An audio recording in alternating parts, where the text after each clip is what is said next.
Okay, so here we are. We're in section 1.1, problem number 1. And what they basically want us to do, they're showing us what we will see on a graphing calculator screen. They're just helping us get used to looking at the screen of a graphing calculator. And they're saying, what's the coordinates to that point? That's a dot on a graph. And that dot has coordinates. You know what I mean? Like x, comma, y coordinates. This is the x-axis, right? The y-axis, over. So how far over, how far up or down? What's the coordinates of that point? To figure that out, we're going to have to become clear on what all this stuff down here means. So first off, x min, x max. The x min is right here. X min, negative 10. The x max is right here. Positive 10. X min, X max, that's left edge, right edge. The minimum and maximum values on the x-axis. Negative 10, positive 10. Same thing on the y, negative 10, positive 10, minimum and maximum values on the y-axis. So minus 10, y min, y max, positive 10. We good there for starters? And then we're going to have to figure out how much each of those jumps is. You know what I mean? Each of the jumps on the x-axis. Let's start with the x-axis. How much is it jump, jump, jump, jump, jump to get 10? How much is each of those jumps? 5 or 2. Must each be 2. Does that make sense? Because there's 5 jumps to get out to 10. So they must each be 2, right? So to get all the way out to 10, there's 5 jumps out there. When I remember being in high school biology and counting, I'd go 1, 2, 3, 4 lines. And a kind biology teacher in high school said, no, don't count lines, count jumps. 1, 2, 3, 4, 5. Right. So make sure you don't make that mistake I did. 5 jumps to get to 10, they're 2 each, aren't they? All right, so they're 2 each. What about the y-axis? Same thing, right? Because there's also 1, 2, 3, 4, 5 jumps up. So they each must be 2 as well. Now, they can be different. And we'll see some today that are different. It's just coincidence that the jumps on the x and the y are both 2. They can be different. Okay, so what does that mean? That means this is 2, 4, 6, 8. This is 2, 4, 6, 8. And this is negative 2, negative 4, negative 6, negative 8. So, okay, so then with all that said and done, what are the x and y coordinates of that dot? 2, negative 4. Yeah, that point is over 2, down 4, isn't it? Over 2, down 4. 2, negative 4. Yeah, and they asked for the quadrant. You remember quadrant numbers? Quadrant 1, quadrant 2, quadrant 3, quadrant 4. Yeah, quadrant starts up here. 1, 2, 3, 4 goes counterclockwise. So that's quadrant 4. Very important trick. Very. Good? All is good? I'll move on if you're okay with that. That's all for number 1. How did you even enter that? So on this one, they want us to find those points and figure out the window settings that are big enough to include all those points. What do we mean? Let's start with the points first off. So this first point here is negative 11, 2. That goes on a graph. Let me actually write. Remember, the first number is always x. The second number is always y. X, comma, y, negative 11, 2. So that means back 11, 1, 2, 3, 4, 5, 6, 7, 8, 9, 10, 11. Back 11 up to, there it is. There's the dot, back 11 up 2. Let's find the second point. It is 5 minus 5. X, comma, y. So that means over 5, 1, 2, 3, 4, 5, down 5, 1, 2, 3, 4, 5. There it is right there, over 5, down 5. Third, over 0, down 4. Over 0, down 4. Right there, over 0, down 4. So what? What about all those points? Well, now they want us to say, there's 3 dots on the graph. They want us to say which of these 4 window settings are big enough to include all those dots. So let's take the first one here and try it out. See if it's right. The x min, remember what that means? I'm going to go back here. X min is the left edge, huh? X max is the right edge. So they're saying X min, it's a window whose left edge is -6. If you go to -6, 1, 2, 3, 4, 5, 6, that's right here. That'd be a window that stops right here somehow. You can throw a bolt in. Oh. You're not going to get this dot, are you? You're not going to include that dot. That's not the answer. That window is not wide enough to include that dot way back at -11 if the window only goes back to -6. Oh, the answer's the left. So, and then it's not this one because he's also got a window that only goes back to -6. This one's even worse. The window only goes back to -3. That was an easy question. Yeah, Renee. What is XSCL? Oh, scale. Yeah, that's how much the jumps are. That's how big the jumps are on the scale. Yeah, we actually don't need to pay attention to that. Let's make sure this line, even though it's the only option left, so it's got to be the answer. On the real exam, I always give you an E, none of the above. And every now and then it is none of the above. So you got to make sure, I'm testing to make sure you really know if something's the answer or not. So let's make sure, let's suppose this was a test. We'd have to make sure this is really right because it might be the none of the above option. Let's see, is it really right? Is this window big enough to include those points? Well, the left edge goes to -12. So let's come on back to negative. That's back here, huh? So yeah, that's big enough, -12. The right edge goes to 6, so that'd be right about here. That's a little bit to the right of 5. Yeah, that's good. That includes that other dot. The scale is just the jump from the marks. -6 on the Y. Yeah, that goes down to here, -6. So that goes low enough to include that dot. And the top, who cares, because we don't have anything up top. Well, I guess we have one dot up there. Goes up to 3. Yeah, that's big enough. See, that window's big enough. Let me get rid of the outer edges here. That window is big enough to include those dots, isn't it? So that is the right answer. Good on that? Okay, so this one, what they got the window already here for us, and they want us to figure out what's the X min, what's the X max, and what's the X scale, the jumps. And then they're going to do the same thing for Y. All right, so let's start off. What's the X min? Yeah, it just means left edge, huh? So this is X min, X max, so -5, whoops. No, the X scales are +5. And then what's the scale? Scale is the jump amount. Boom, boom, boom, boom, boom to get out of 5. How much is the scale for X? Just 1, huh? The jumps are just 1. Y scales. Yeah, now let's do the Y. So they're going to also ask you for the Y min, Y max, and Y scale. So this is the Y max, Y min, -9, positive. And what's the scale on the Y? What's the jump amount on the Y? 3. Yeah, 1, 2, 3. That must be 3, 6, 9. That must be going up by 3 every jump because it's 3 jumps to 9. Good on all that? Not too bad, right? So what can we know about a graph from its equation? So y equals x squared minus root x. So they're giving me an equation, and then down here they're going to say, hey, is the point over 2 down 2? You know, that's the x and the y. Is that on the graph? Or yes or no? How about -1, 3? Is that dot on the graph? How about 0, 0? Is that dot on the graph? They want me to figure out which dots are on the graph. I don't even see the graph. How am I going to, without seeing the graph, how am I going to be able to figure out whether a dot is on a graph or not? Plug it in. Yeah, plug it in. You aware of that? That's the membership requirement, right? That's how a dot gets on any graph.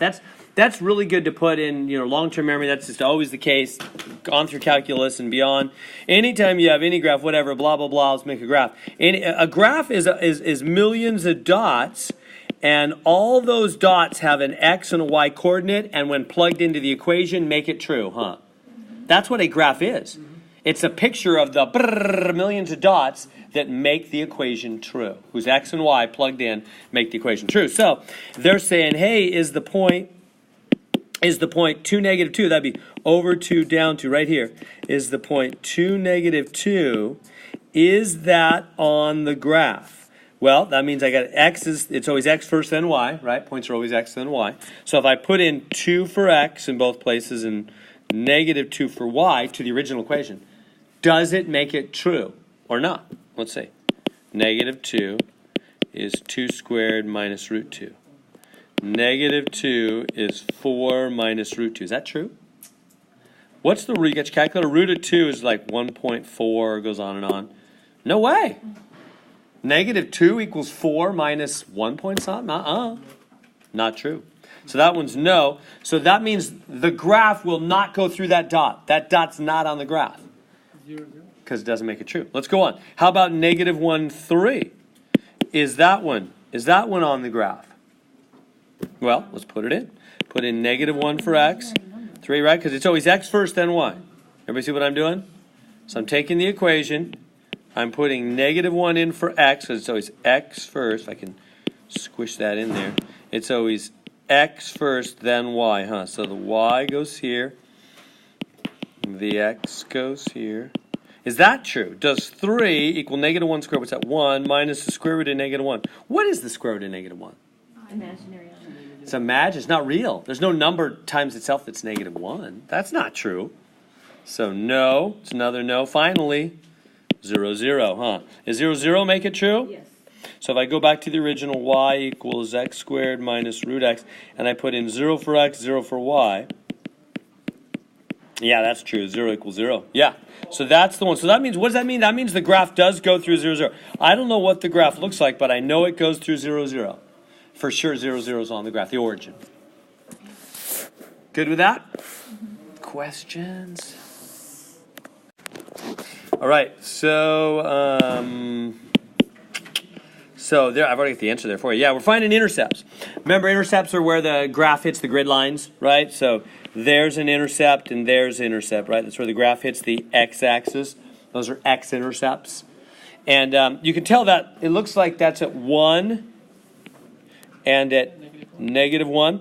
But they say, it's kind of off the screen, they say they want ordered pairs. It's not, let me rewrite it for you since it's off the screen. They want ordered pairs. So what does that mean? They want, yes, that's at 1, but they want you to say the two numbers. So that's over 1 up 0 is what that point actually is, huh? And this one is back 1 up 0. That's his x and y. So here's the answer they want you to actually give. 1, 0 with parentheses, comma, negative 1, 0 with parentheses. That whenever they say ordered pair, that's how you know they want the two numbers with the parentheses and the comma on that, both the x and the y. Because sometimes they go back and forth. Sometimes they just want the x, sometimes they want the ordered pair. We'll see it even in this homework. They'll go back and forth. So I don't want you to waste hours of your life doing one thing and then another when you know the answer, you know. So watch for the word ordered pairs. That's when you know they want the parentheses. And then how about the y-intercepts? There's none, right? It never hits. Here's the y-axis right here. The graph never touches the y-axis. None. No y-intercept. Good. Right. All right. Try that. That's number 13. Yeah, so find the intercepts. I'm going to grab my little pin cap. Yeah. Pi over 8. So find the intercepts. So here's one, and of course there's a y-intercept, huh? Yeah. Yeah. So what's this one? And they want the two. They want the ordered. See, there's ordered pair. They want the two numbers with the comma, the parentheses. Pi over 8 is 0. Yeah. There's negative pi over 8, 0, and there's pi over 8, 0. Those are the x. So they hit the x-axis, and then the y looks like negative. Doesn't quite make it to negative 5, huh? We good? All is well. Do the ones on the top, just those ones. That actually hit the. Okay. X-axis, yeah. These are the two x-intercepts. Yeah. It's all good. All right. Okay. So y equals x minus 2. I forgot how to do this. So the graph is going to be a straight line. Do you realize that? How do you know? Yeah. How do you know when an equation will end up being a graph that's a straight line instead of having curvature in it? How do we know that? Not squared, exactly. It's when x and y are just regular first power. It's all about that, yeah. So if x and y first power, that's going to be a line graph. It's when you have x squared or y cubed or things like that that you get the bending, the curvature in graphs. Higher powers produce the curvature. So yeah, so this is just going to be a line. We call that a linear equation for that for that reason. So how do we actually graph that line? Y equals mx plus b. Yeah, you remember the old mx plus b from your algebra days? So x is essentially 1, and the y-intercept is -2. So where do we start? So when we go to do this graph, where's our first dot? -2.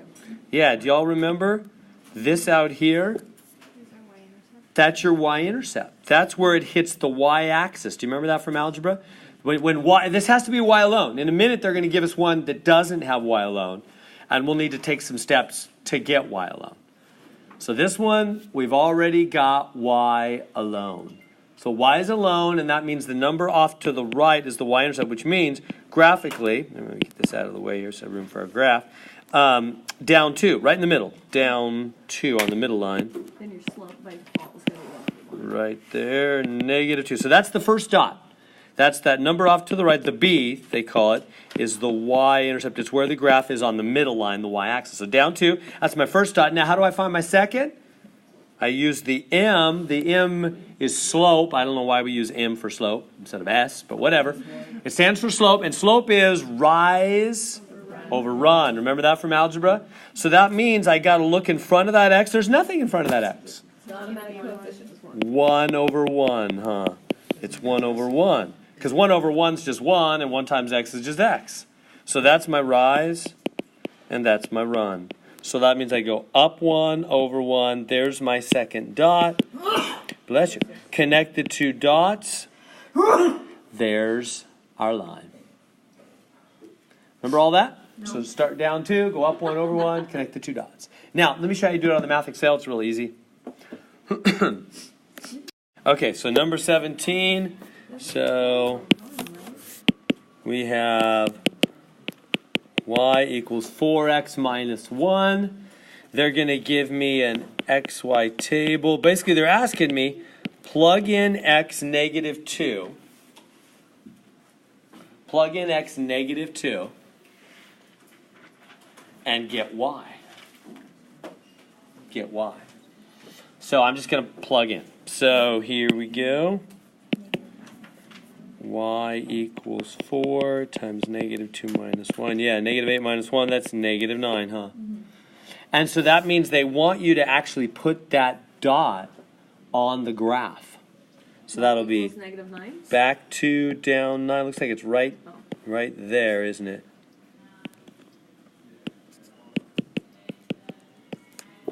Everybody good with that dot? Back 2, down 9? Oh, yeah. Okay, so if x is -2, then y is -9. Is that good?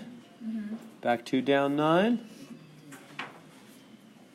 Questions on that one? That good? Then they're going to ask you for more. That's just the first one. I think they also have you do, I don't remember. Let me show you. Okay, x squared minus 3. So It's not going to be a straight line. yeah. What's that? Is that formula on the side? Yeah, it was off the side. I blew up the screen, so yeah. So all right. So this is number 18. Y equals x squared minus 3. Yeah, it's not a straight line, is it? No. Forget that answer. Forget that answer. Because how do I know it's not a straight line? It's squared. Because x squared. What kind of graph is x squared? Yeah, it's called a parabola. It's a U shape. X squared is. Right now, we're just starting off real simple. All you really have to know is whether the parabola is up or it's down. Later, we'll go crazy. Like in a month and a half, 2 months, we'll turn them sideways. We'll find the focus points inside, which is how engineers, when they put like a satellite dish, how they find the focal point, or headlights on your car, flashlights, searchlights, how they all work. So we'll learn how to locate that little focus point, the directrix line behind them. We'll find points called the lattice rectum. We'll do bridge word problems that are parabolic and physics. We'll go crazy with parabolas later. But for now, up or down. That's all. So how do you know whether it's up or down? I think it's going to be positive. Positive or negative. Yeah. Whatever's in front. If it's positive, it's up. If it's negative, down. So there we go. So we're just getting our feet wet now. We're going to go off the high dive later. But for now, we're just getting our feet wet. Positive up. There we go. Going to get y alone, right? Right, exactly. So we got minus 3x plus 2y. I missed algebra so Scribbling. much. Oh my God. y equals -6, -6. So, okay, so on that one, yeah, they want us to graph the line, so it's always easiest, I guess. I mean, you can plug in points, and that's fine. I'm just going to get y alone. I'm going to do the get y alone method. Any method is fine. I'm going to do the get y alone method. So the get y alone. So if I, to get, so here, get, let me write that, get y alone. That's the first thing. You want to get it into the y equals mx plus b format. So get y alone. So grab the minus 3x and jump it over. It'll become a positive 3, and it's minus 6, isn't it? Yeah, is that okay that I just jump it over like that and it changes signs? Okay if I start doing that shortcut?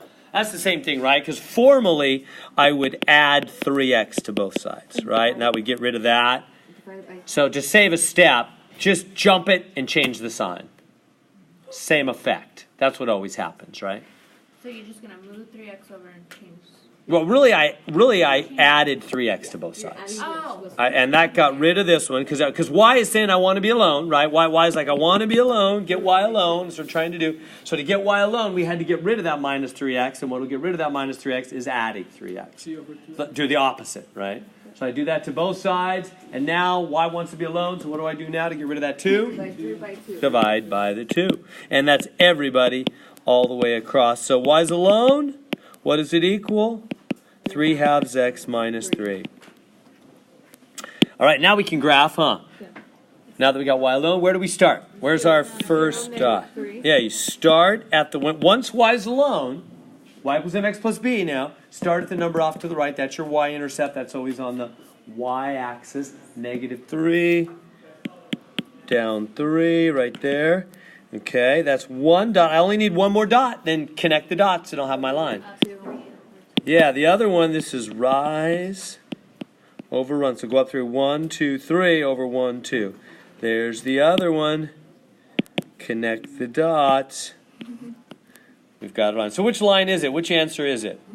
It's not these U shapes, is it? The bottom right. It's that one, huh? Yeah. We good? I feel like it's a refresher. It's an algebra refresher, isn't it? I'm really going to love these first couple weeks. Okay, so we have 2x squared plus 9y is 18. So is that going to be a line or is it going to be a U shape? How do we know it's a U shape? X squared. X is squared, so it's not a line. Lines are only x and y to the first power, regular x and y, huh? So this one's a U shape, so forget about these line answers. No way, no way. It's either the one going up or the one going down. But to figure that out, we always first get what alone? Y. So we have to first get y alone, don't we? That's always when we're graphing, you can't tell what it's going to do, up, down, whatever, until you first get y alone. Because you got to figure out what. So y is saying, I want to be alone. So what do we do to get y alone? Oh, yeah. You got to subtract 2x. Subtract 2x squared, right? Because that'll get rid of the regular 2x squared. Then divide 3 by 9. And so we get 9y is minus 2x squared plus 18. Yeah, then last step, divide by the 9. So minus 2x, 2/9x squared plus 2, 18 minus 2. Yeah, negative in the front, down she goes. So it's that answer, isn't it? It's the U shape going down. That's really all we need for now. Up or down. We'll do so much later. We'll have bridges that are parabolic arches, and we'll find the height of the bridge a certain distance off to the right when it's a parabola. So you're going to get me ready We'll for do physics lots of next things. semester? Oh, yeah. All right. We good on that? Questions? Yeah. So we don't have to do anything with the x squared. Next 2 Like- semesters, because I haven't. the physics I just ones. don't remember that, and it might be too much to go into. For now, we'll do a lot later. But for now, we're just going to say, hey, it's got an x squared, so it is a U shape, and it's negative, and when y is alone, it's negative in the front, so it's down. And that's all we need for now. Later, yeah, all kinds of special things we'll do. Okay, in fact, I'm just going to put this one on a fresh screen. So number 22, y equals, what is it, 17x minus 20. Yeah, they're asking me on this one, minus 20, right. They're asking me to find the intercepts. They want me to find the Y-intercept first off. How do you, and they say some stuff, let me go back here for this. They say, graph the equation using the graphing utility. No. I'm not going to. I mean, you can if you want to, but it's a way easier way. We're not going to use that thing until we have to, and we'll have to in about 15 minutes. But I'm going to do this by hand. It'll be easier by hand than using the whole graphing utility thing. So find the Y-intercept. Does anybody remember it from algebra? How do you find intercept points? What do you do with the equation? Plug in 0? Yeah. Where? Yeah, the X and the Y. Yeah. So to find the Y, and it's always the opposite letter of what you're looking for. So if you're looking for a Y-intercept, make X 0. And then, and second, they're going to ask me for the X-intercept, and I'll make Y 0. That's what you do. You already know what the Y-intercept. Yeah, it'll be easy. But why? I'm going to give the reason why. And this isn't just for lines. So this is one of these things that you really want to put in your line. If you're going up the line in math and science anyway, this is true through calculus and beyond. If you have some old graph, whatever, blah, blah, blah, blah, blah, let's just make a graph. Could be any graph. Think about what it means to be a Y. There's the Y-axis, right? That's the X-axis. So here's a Y-intercept point. Think about what it means to be on the Y-axis, like that dot. You know something about his coordinates. At least you know one of them. It's over 0. I don't know how high up it is. Put a question mark. But it's over 0, meaning its X coordinate is 0, although I don't know its Y. It's X coordinate. So at a Y, when you're on the Y-axis, your X is 0. That's why we plug in the opposite letter of 0, because that's what's true. If you're on the Y-axis, your right and left, your X is 0. And what about if you're over here on the X-axis? What do I know about one of those numbers? It's the second one that's 0, right? Because it's over, I don't know how far over it is, but it's up 0. If you're on the X-axis, if you're an X-intercept, then you're up 0. Your Y coordinate. See how it's opposite letter? When you're on the X-axis, your Y is 0. When you're on the Y-axis, your X is 0, isn't it? So we use that to our advantage. When they say find Y-intercept, I'm going to go, okay, set X to 0. And then down here they're going to say find X-intercept. And I'm going to say, okay, set Y to 0. Question? Why would we have to do that for this particular one? Because isn't that negative 20 supposed to be the Y-intercept? Oh, it totally is. Yeah, you're right. So you can just see that? Great. So Y equals, I'm going to plug in the 0 for the X right there, and you're totally right. Boom, gonzo. Y is just minus 20. So the Y-intercept indeed is minus 20. Now let's find the X-intercept. Oh, you were just showing us. Okay. So now to find the X-intercept, I'm going to take this equation, Y equals 17X minus 20, and I'm going to pop in 0 for Y. Is this making sense? So to find intercepts, make the opposite letter 0, because that's what it means to be an intercept. X-intercepts Y is 0, Y-intercepts X is 0. So I'm finding X-intercept made Y 0. Solve it. Move the minus 20 over, it's regular 20. Divide by the 17. There it is, 27. I think they want a decimal. Just hit the buttons on your calculator, whatever that is. 1 point something. Yeah, 1 point something. And we're done with that one. Is that good? So X equals. On those particulars. So number 23, we have Y equals 7X squared minus 11. Okay, and they're asking me to find the same thing, Y-intercepts and X-intercepts. So let's do it. So first off, how do I find the Y-intercept? Negative 11. Yeah, you're looking at it, huh? Just make X 0, and it's clearly negative 11. That one's easy. So set X to 0. So again, intercepts, we always make the opposite letter 0, don't we? Y-intercept make X 0. So you pop in a 0 right there. You get Y equals 7 times 0 squared minus 11. Y is minus 11. Now, let's go to the other side and find the X-intercepts. Take the equation. So for X-intercepts, set Y to 0. So we get 0, 7X squared minus 11. We good so far? So finding the X-intercept, I make Y 0. So I'll pop in a 0 for y. Now I need to solve that equation for x. How do I solve that equation for x?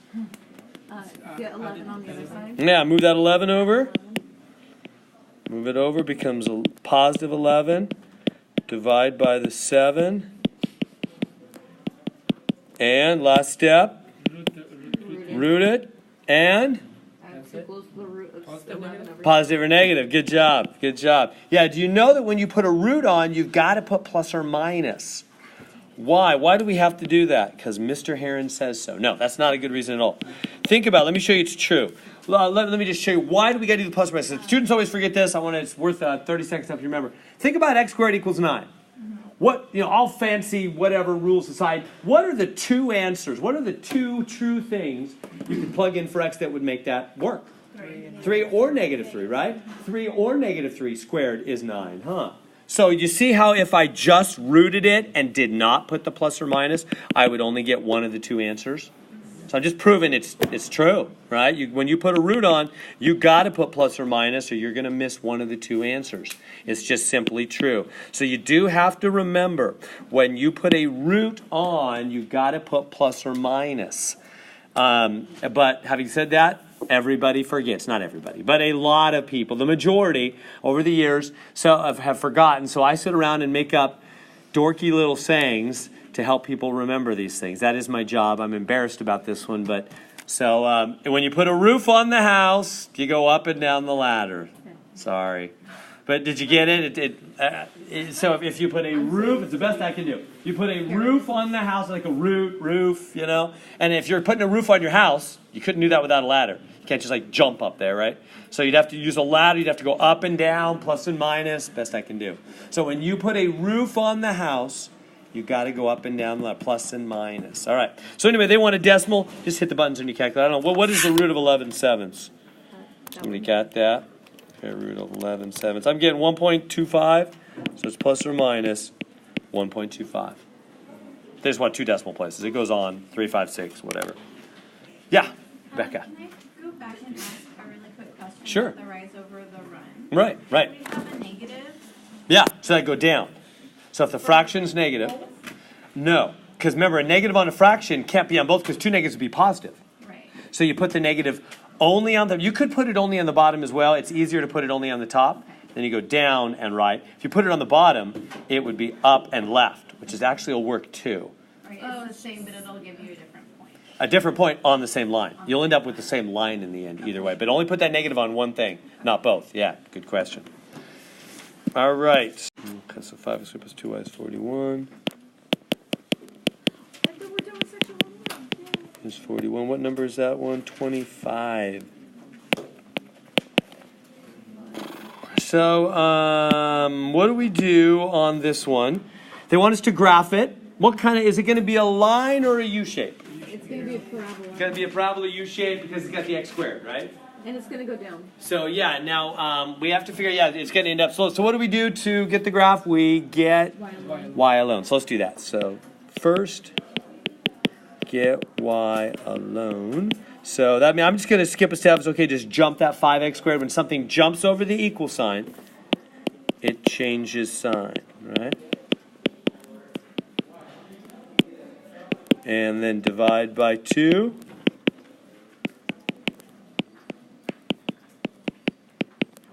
Okay, so now that's a U shape. Is it going up or down?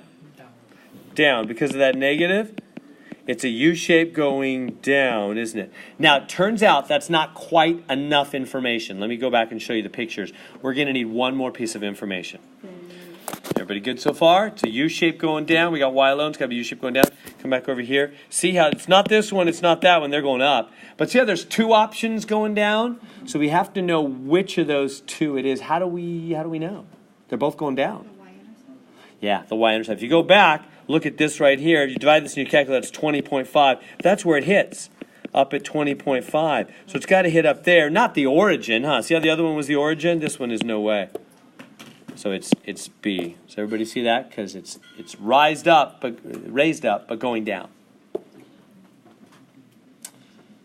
There we go. So